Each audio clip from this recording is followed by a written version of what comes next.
Au début, il m'agressait, on va dire, du regard.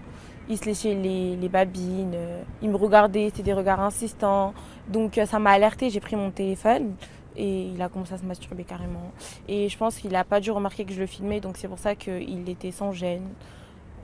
Et il se stimulait en me disant, vous êtes magnifique, vous êtes magnifique. Et c'était très gênant, mais j'ai gardé mon calme.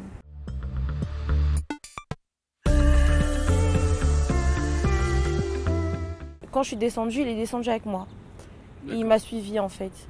Il t'a suivi dans une autre ligne, c'est ça? C'est ça, il m'a suivi pour la ligne 1. Je rentre, je me tourne, je le vois.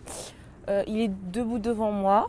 Je change de place, je vais m'asseoir. Il vient à côté de moi, il me suit. Ça s'est arrêté quand le métro a commencé à être rempli. Donc je pense que ça a dû lui faire peur, je sais pas.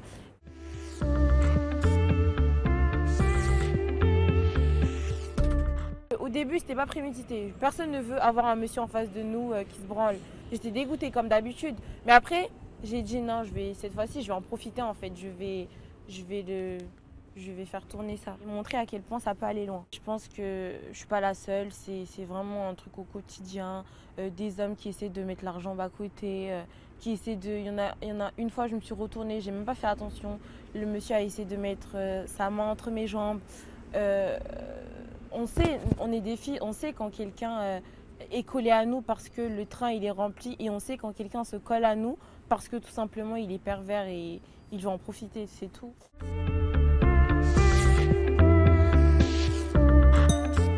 Les gens parlent beaucoup, les réseaux sociaux c'est facile d'écrire mais il faut agir dans la vraie vie. Donc c'est facile d'écrire moi si j'étais là j'aurais nanana, moi si j'étais là j'aurais mis des gifles, moi si j'étais là C'est facile de dire ça, mais dans la vraie vie, en fait, on a besoin de personnes qui agissent vraiment.